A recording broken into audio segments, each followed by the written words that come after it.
Alright, 1917. Just finished watching that, and what can I say? It was quite the experience. What about for you? Yes, it was an experience, actually. Yeah? How did you feel? Because you're not very familiar with many war movies? No, I tried and avoid them like the plague. Mm-hmm. And... man, so what did you think of this one? Being a non-fan, I guess, or person experienced with war movies, what was your perspective on this one? Well, can I just throw out my... Yeah, lay it on. No, I was going to give my rating right now. Oh, okay, go. I'm going to give it a 10. Wait, you giving it a 10? Yep. 10 out of 10? Yes. Wow. I couldn't stop crying. It was so emotional. I felt like I was there. Yeah. I mean, obviously, I didn't have things exploding around me or people shooting at me, but I couldn't get over how emotional I felt at this movie, and just how beautiful it was. Yes. Everything was just. I can't fault it at all. Well, it was very well made. I've seen a lot of war movies. I love war movies, and I don't just love them for the fun and the action and the thrills and that. I just love them because I see them as a tribute, like a love letter to all the veterans, you know, who fought and died. And I think it's the least we can do is to remember them and to elevate them as champions and the heroes that they are, you know. And that's why I always find war movies to be very powerful, and this one was quite powerful. I thought the performances were great. Cinematography was spectacular. You know, a lot of people were talking about how this movie was one continuous shot, or had the appearance of one continuous shot, and it was. I did see one hard edit in the middle, like when he got knocked out. This is a spoiler review, but yeah, I'm not faulting the movie on that, but I'm just like, because they had to have a passage of time. Yeah. And you couldn't really do that with a continuous shot, so they had to have that one moment where he was passed out when he got shot and fell down the stairs. But yeah, like, it was seamless, and just watching it, it was because I had that in my mind, so I was watching it and just really appreciating the camera work, because it's amazing how they somehow would have it going from an aerial shot to a tracking shot to on the ground behind him, all seamless. I don't know how they did that. I'm gonna have to watch the featurette afterwards. Oh, yeah, that would be so interesting. Yeah. The amount of effort that went into filming this, I just can't get past it. I've never seen a movie like this where they try and make it all one shot. Have you? One or two, but it's not coming to me which movies they are. But I know it has been done before, okay. Or at least very long extended scenes that are one shot. Yeah. And but this one was probably the best I've ever seen, because I can't really remember the others. But this movie was like, the director, Sam Mendes. This was a tribute to his, I think it was his grandfather. Well, at the end it said to Alfred Mendes. It must have been his grandfather. I assume was a World War I veteran, and so you could see there was a lot of love, and it was personal for this guy. Like, he really wanted to showcase what they went through in World War I. And I'm not a historical expert in World War I. I've seen a lot more World War II movies than I have World War I films, but so I don't know how accurate this one was historically. It just makes me want to read more about the details of World War I. It was probably a lot worse than the movie even portrayed. You know, how can you portray the horror that a lot of those men went through, and just the grit, determination of those guys. Just it puts everything into perspective. You know, I was a bit frustrated that we were running late to the movie, and then, you know, I'm frustrated that I'm running late to a movie about men who went through absolute hell to defend their nation, their families, their friends. You know, it puts things into perspective, you know, to not complain about the silly little things of our comfortable lives, you know. But yeah, it was a great movie. I don't know where I could rank it compared to other war movies that I love. Like, my favourite war film of all time would probably have to be Saving Private Ryan. You haven't seen that, have you? No. Yeah, that movie left a big impact on me when I saw that in the cinemas. And that was sort of my introduction to realistic, you know, well, as realistic as they can be, I guess, war movies, with the opening D-Day scene in that. So I assume you're having the same experience now that I had with that, because this is probably your introduction to a realistic sort of war movie. one that sort of shows what things may have been like in a way. Yeah. And yeah, it was. I remember it was a very visceral experience for me seeing that back in '98, and made me just appreciate what my grandfather, who was a veteran, went through, and what they all went through, and just made me appreciate them even more. And is that sort of the feeling you get as well? Yes, but also I kept comparing. I kept thinking every time they mentioned, write to my mother and be good to my mother and my mother this, my mother that. One of my biggest fears is losing either you or our sons to war. Like, I cannot imagine what those families went through. You know, some families some women lost their husbands and their sons. Yeah, they lost everybody. And especially in World War One, a lot of it was senseless because of, you know, some of the outdated tactics they were using for a modern war with more modern weaponry, and they were using 19th century tactics of just throwing waves of men at the enemy, and they were just getting mowed down. Mm-hmm. And so a lot of men died almost senselessly because they, you know, commanders and the old brass who had fought wars in the 1800s were too stubborn to change tactics. Yeah. You know, and to listen to people who, you know, had some better ideas for how to fight the wars. It took until World War II for them to start, I guess, adapting to the newer technology. And so, very sad. But, you know, in Australia we have a very strong pro-veteran culture where we honour our Anzac veterans, which is the Australian New Zealand Army Corps. And the Anzac Legend was born in World War One.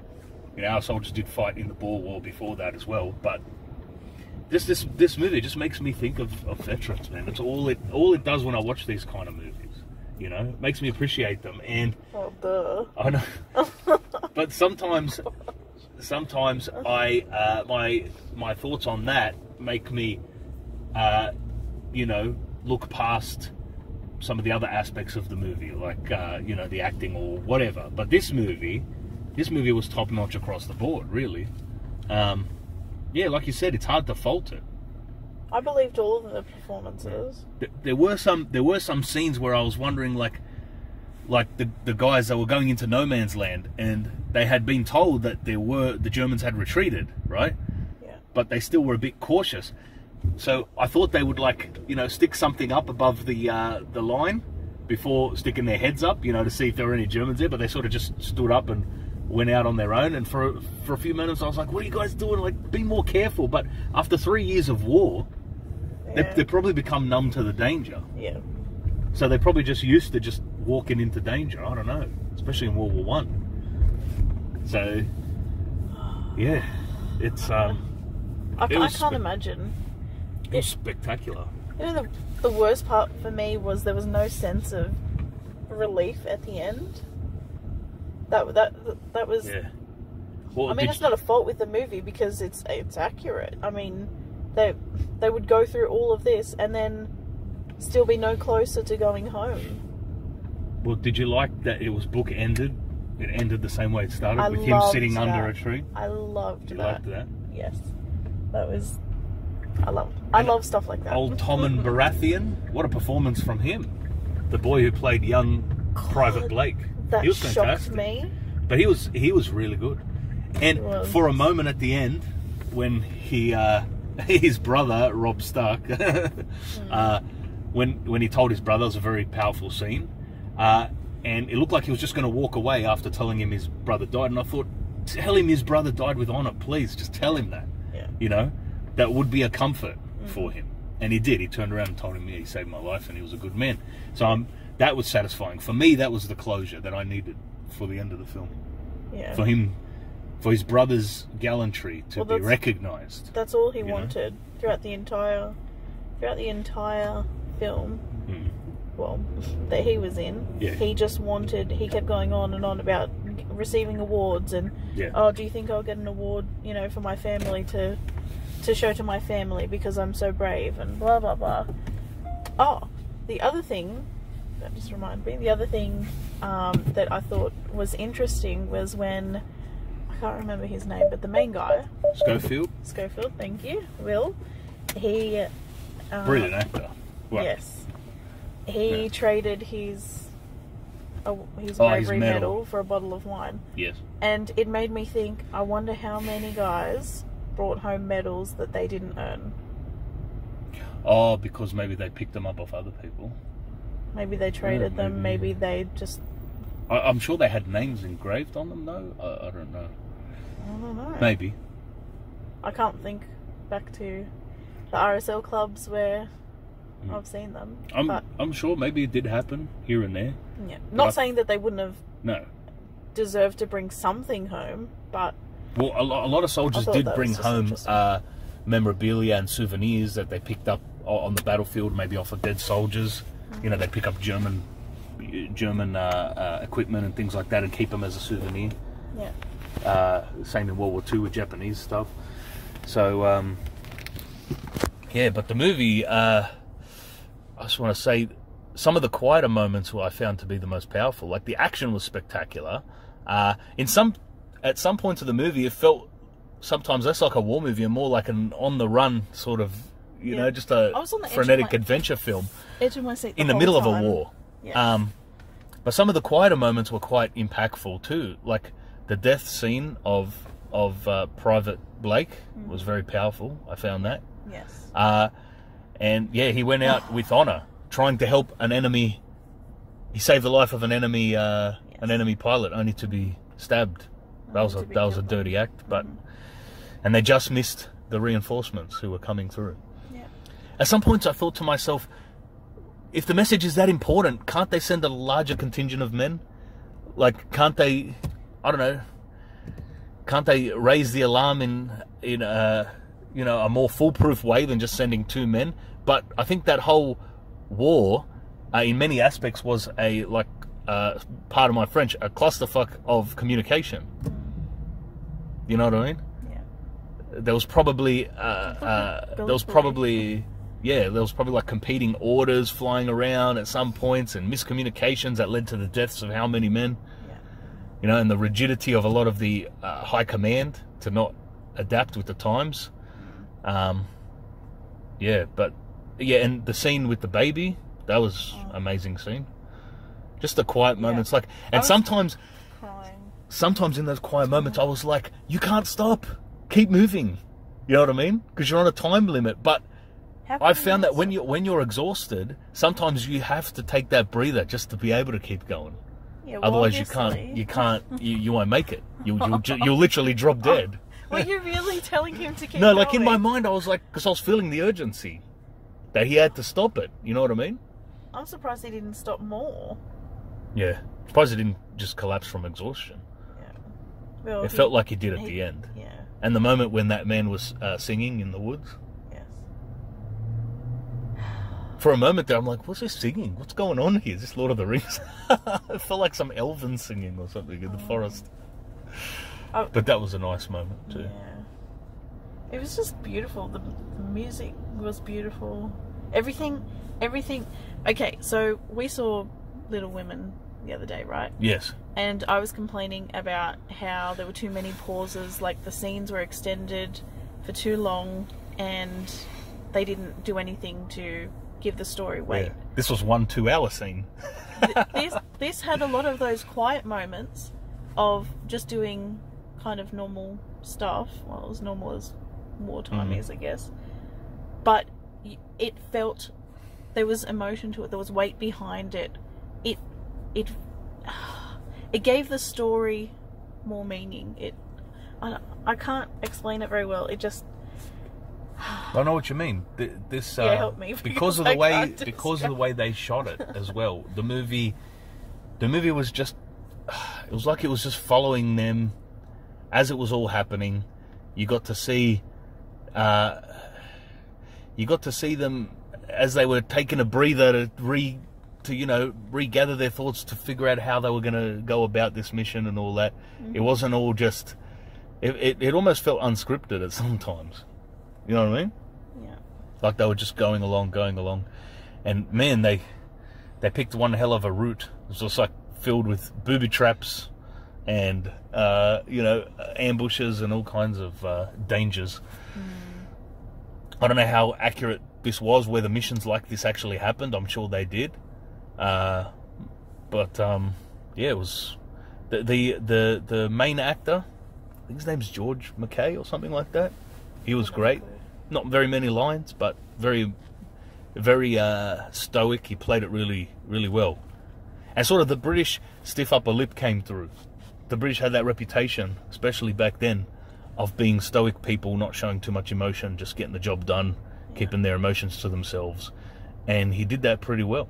That's why at the end I thought it was just going to be, yep, your brother died and handshake and see you later. No, but I'm glad he paused to tell him that last thing. I knew. That was a comforting thought. Yeah. And it's funny, even though they're not brothers, the two actors, they did kind of look alike.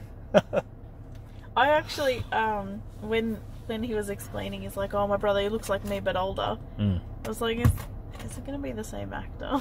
Oh, playing the brother, giving him a beard or something. They could have done that. Yeah. I thought I really liked the opening scenes too, before their mission actually started, when they were talking to I don't know if he was a sergeant or what he was, the guy who was reluctant to help him out at first. It just felt, the dialogue and all that just felt so real. It felt like he really was just sick of the war, and he seemed like, it seemed very authentic. A lot of the acting was great. The sets were great. The cinematography was great. I don't know how many times we can say that. Is there any other thoughts you want to add to this long meandering review, where we're just heaping praise on the movie? No, I don't think so. I'll definitely, I'll definitely watch it again. It was amazing watching them walk through no man's land, just a hellscape of death and carnage. I'm sure it looked even worse than that in real life, and I can't even imagine the stench that it must have been. The disease, he had a gaping wound on his hand, and then his hand ends up in a corpse. Disgusting. Just horrifying. But that's the state of it. The way, he cut his hand on barbed wire, and in the real world, in the normal world, you'd stop, you'd get medical attention, you'd rest, and he's like, no, keep going, patch it up, and keep going. That's one thing that I just thought of. The one thing that annoyed me, was the milk. Oh, what, you think it would have been? No, when they got there, it would have gone remember bad. when they got to the farm? Yeah. The cow had recently been milked because the milk hadn't gone off. It was fresh, yeah. It was fresh. So where was that person who had milked it? Yeah. I kept waiting for a civilian to come out of somewhere. They may have been killed, they may have run away, they may have been hiding. I don't know. Well. Yeah. But then... It was convenient. Yeah. There was a lot of conveniences, but it worked for the story. No, well, then he goes and takes the milk and gives the milk to the baby, and the milk by then is at least 12 hours old. Maybe. So you'd think that it would... Oh. Yeah, but it was also touching the baby's hands with his filthy hands, but in a wartime like that, all that stuff goes out the window. Hand sanitizer and soap. You do what you got to do to live. It wasn't even her baby. I know. She was just looking after it. Yeah. I cried when he walked away from there because I realised, shit, there's no chance of them surviving. Oh, well, hopefully they would have made it. Well, it was 19... I can't remember what month of the war, what month of 1917 it was when the movie started. I have to recheck it, but there was at least another year, maybe a year and a half of the war to go. Exactly. But not all the Germans were, the Germans in World War One. I mean, it wasn't the Nazis. They weren't purposely going and killing women and children. So even if the Germans found her, I'm sure they would have spared her. Yeah. I mean, she'd been spared for that long. Okay, let's just live in fantasy land, and let's just hope that she survived and the baby survived. Yeah. That and now their great grandchildren are. That baby would have been old. Oh no, it was a girl. I was going to say if it was a boy, it would have been old enough to fight in World War II. That's horrible. Yeah. And the amazing thing, the landscape of Europe is still healing after World War One. That was more than 100 years ago. Like, most of it, the grass has grown over it, the forests have grown back, but there's still remnants of some of the trenches you can go and see, bunkers, and there's still unexploded bombs all over the place. They'll be digging them up for probably decades, centuries still to come. So many were dropped. So many, like millions, I don't know, of shells were dropped. Some of them are unexploded, and some of them are still in the ground. Some of the shell casings are still there. They're digging them up constantly. Yeah. That was 4 years of constant barraging all over, Western Europe. Yeah, it was insane. Okay. Anyway, fascinating war, fascinating movie, beautifully shot, well done. Hats off to the director, they pulled it off. I think Roger Deakins was a cinematographer. He's a great cinematographer, he's done a lot of movies. The score was amazing, the musical score. Very haunting, very uplifting, and very frenetic in times when it needed to be. This movie sort of had everything. Even if you're not a war movie fan, it's quite action-packed. There's a lot of action, it's wonderfully shot, it's quite thrilling, what can I say? I put it up there with some of the best war movies I've ever seen. Where it sits on my list, I'm not sure yet, I have to think about it more and rewatch some of the older ones. So, The Gentleman made you like gangster movies. Is this going to make you like war movies? Are you going to let me introduce you to some of the classic war movies now? No, I'm too. Or is it too emotionally draining for you? Is it? So you'll stick with the crime capers. I cried for at least 20 minutes of that movie. Yeah. I cried at least 3 times. So. Testament to the movie, I guess. Yes. Yeah, and the acting. All right. Emotional, no more. We're 20 minutes in. Oh, wow, okay. I've probably said the same thing over and over again you have. in this review. All right, folks, we'll leave it there, I guess. Go check out this movie. It's worth a watch, absolutely. And, yeah, well, you gave it a 10 out of 10 straight away? Yep. What would I give it? I'll give it a 9. Give it a 9. I'll have to rewatch it. And, yeah. All right, please. Like, share, subscribe, comment, all that stuff. Take care, be good. See you later. Bye. Bye.